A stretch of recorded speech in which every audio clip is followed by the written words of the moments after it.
Hello everyone, my fourth video. I was kind of not going to do it, but an auntie of mine was like, "Where's the podcast?"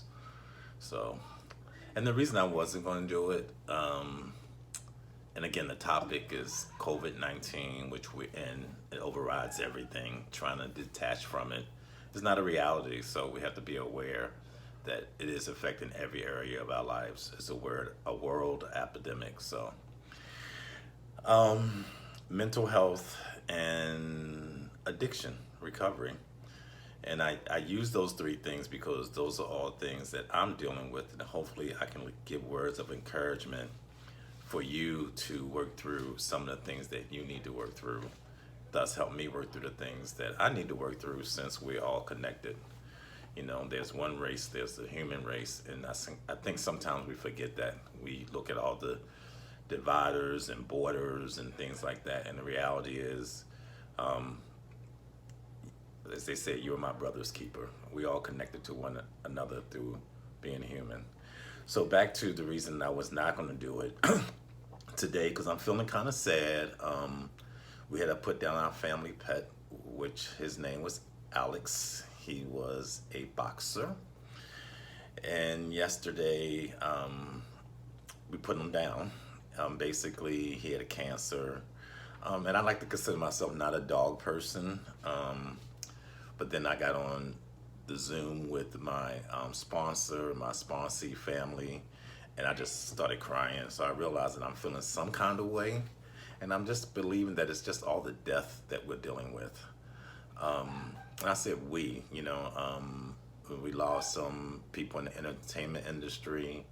I've lost two close friends in my recovery group, and it's still not over. We got the news that it might probably be extended. Probably, I mean, the reality is they're saying past July, but most definitely it'll probably be to the end of this year.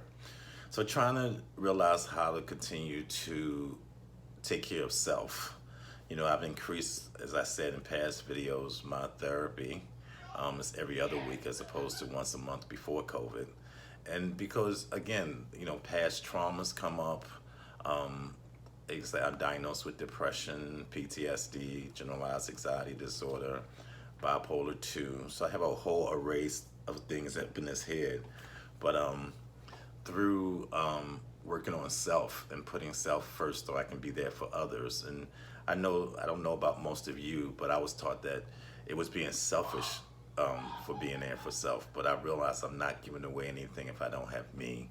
And if don't have me, I'm giving away more illness, whether it be addiction or mental illness. So it's important that I and we take care of ourselves, and the ways that we do that varies. As I talked about in the past, please minimize your news intake. I danced this week. I just turned on the music and started dancing like I never danced before. I also like to scream and shout to the top of my lungs, because it gets to be overwhelming, just sitting in emotion, sitting still, quarantine, you know, you're just with self. I mean, and there's times solitude is a great thing, but then sometimes it's just pure isolation and loneliness.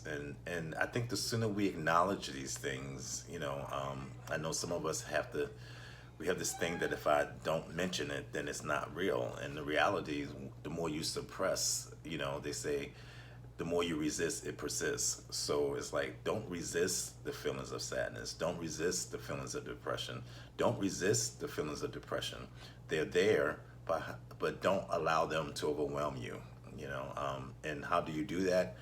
You call out to mental health professionals. Right now, telehealth is pretty much available for anyone. If you have insurance or Medicare or Medicaid, or any COVID-19 resources, they're providing all type of mental health resources right now. If you're in recovery like myself, please take advantage of the 12-step meetings, because, we can't do this alone. The first word of the first step says we admitted we were powerless over alcohol and drugs, and that our lives have become unmanageable. And notice it says we, not I, not you, not he or she is we. So we're gonna have to do this together, everyone. Reach out. I had an experience happen to me this week where someone pointed me out. I was in one of the meetings, and they kind of said something really, really negative towards me. And immediately, I went to this place of, what did I do wrong? Why doesn't this person accept me before who I am? And then I realized that, they're suffering too.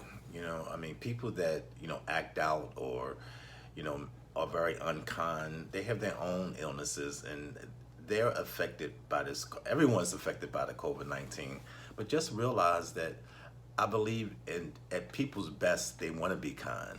But, something's not allowing that to happen. And right now, that something is COVID. It's just simple that way. And it took me a good 24 hours, to accept that this person was in their own illness when they had made that unkind statement to me. And I know that my sponsor kind of pointed out to me also that he saw how it affected me. But then I called them or texted them and told them I accepted their apology. And yeah, because in the big scheme of things, everyone, ask yourself, anything you holding on to that's not kind, COVID-19, whatever that is in COVID-19, it's kind of a small thing if you really look at it. And none of us know really who's going to get out of this thing alive. We would like to be, and more people are healing from this COVID, but some of them are not also, and that's what makes it a crisis. So I think you want to look in your heart of hearts and say, you know what, I need to call up such and such, or write. I've been journaling a lot also, just journaling about my emotions and my feelings, and I journaled about that situation, and yeah, and realized that in the big scheme of things, compared to COVID-19, nothing really matters. What matters is peace and loving, being kind. So whatever that is, let it go. And let it go may not be easy for you, but it's possible. And just be willing to let it go. Whether you let it go or no, be willing to be willing, as they say. I'm not going to, someone said don't make them so long, so I'm not going to make this one that long. I'm just going to just wish you all love, happiness, and peace.